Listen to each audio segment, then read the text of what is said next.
If there's one drink that has taken the internet by storm, that would be matcha.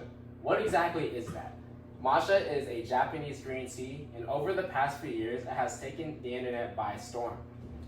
Most people who've had it though say it's too grassy or it's bitter, but that's most likely due to the fact they went to a low quality place.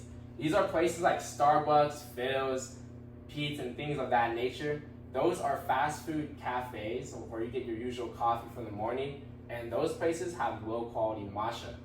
I've been to over 25 different matcha cafes, and I can tell the difference between what's high quality and what's low quality. If you've ever seen on the internet, you've seen the green drink before. Today, I'm going to teach you the differences between a low quality matcha and a high quality matcha. Then I'm going to teach you where to find good matcha cafes here in the Bay Area. And lastly, I will teach you how to make it at home. Now, like I mentioned before, the places that you'd find low quality matcha would be at fast food cafes where you're just supposed to get your morning coffee before work. That's like Starbucks, Pete's, Phil's, like I mentioned. Those places have really bad matcha. Their matcha is super milky and it's like a dull green. Oftentimes, a low quality matcha will also be a swampy green. They should not look like that. A high quality matcha will be a vibrant green color. Today, I have brought two different matcha powders. This is a low quality matcha that you can pay around $10 at the grocery store, and its flavor is bitter, it's grassy, and it's overall not going to be a well-tasting experience. However, this was purchased in Japan, and this is a high-quality, ceremonial-grade matcha. This costs here in America, after it's imported, $40. That's if you can get it for the retail price.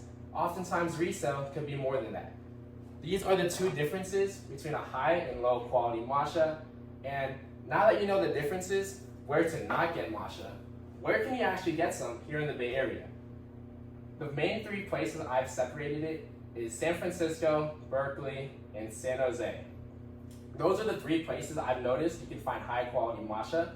In San Francisco, the most popular place right now is Comedia no Bento. They actually use this matcha powder right here for all their drinks, and they also have specialty matchas like strawberry matcha lattes, mango matcha lattes, and things like that. There's also other places in San Francisco that I recommend. My personal favorite is Tadaima. Tadaima is in the Mission District of San Francisco, but they've also opened up new locations in safer areas. As if you've ever been to the Mission District, you know it's not necessarily the safest part in San Francisco. So just for you, you can visit the Marina District location or their newly introduced Sunset District location. These places have a lot of seating, and their matcha is also high quality. Now, if you don't want to go all the way up to San Francisco, you don't want to cross the bridge, we can head over to Berkeley. Berkeley, in my opinion, has the best matcha lattes around. If you've ever been to Berkeley, their downtown is very walkable. So if one place is too busy, you can walk 2 minutes to the next door and have no line. My recommendation would be Binge Coffee House. They have two locations, either on Telegraph or on Bancroft Street, and that place has the most consistent matcha in Berkeley. They also have specialty lattes. Like I mentioned, at all these places, they're most likely going to have different kinds of matcha lattes to suit your palate.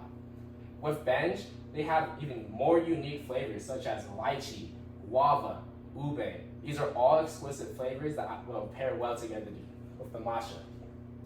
Now, if you don't want to go towards the East Bay, what if you're in the South Bay? That's where San Jose and that surrounding area will come in. The place I would recommend is Aroma. They also have unique matcha flavors, and the matcha they have is really good. It's a vibrant green, and unfortunately they do not use this one. It's actually unknown what powder they use, but it is also a vibrant green and has a nice nutty taste. Now, unfortunately, if you live in the Dublin, Livermore area, assuming you go to Las Positas, somewhere around that, you're not really gonna find where to find matcha lattes. So with that, you can make it at home. Now, there are some things you'll need, but necessarily you don't need. For example, we have this bowl or this whisk. These are two different kinds.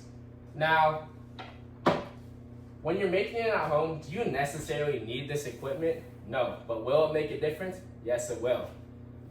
For example, with this electric whisk, that you might use to froth up your coffee, it might not be able to get the clumps in the matcha. Because most of the times, matcha is going to naturally be a little clumpy. Now with this is a bamboo whisk. This is from Japan. And with this, you just go in a W motion like this in the bowl, and this will help break up the matcha. Now, people have different milk preferences. Milk could be like almond, oat, or whole. Those are the three most common. And does it really make a difference? Yes, it does. From my personal experience, when I've made it at home, I ran out of my usual oat milk. So I had to use an almond milk that had a vanilla flavor to it. And when I did that, the vanilla flavor from the almond milk overpowered the matcha flavor, and I was unable to taste the matcha at all. Now, does it really matter? Yes, it does. Today, I've taught you what the difference between low quality matcha is and high quality matcha latte and what it looks like. Now that you want to experience this, you want to go and find it. So I gave you recommendations of places I would go to. And lastly, if you can't do that, I showed you the equipment needed to make it at home. Now, instead of going to a low quality matcha cafe, I want you to explore the Bay Area and try a high quality matcha place. Thank you.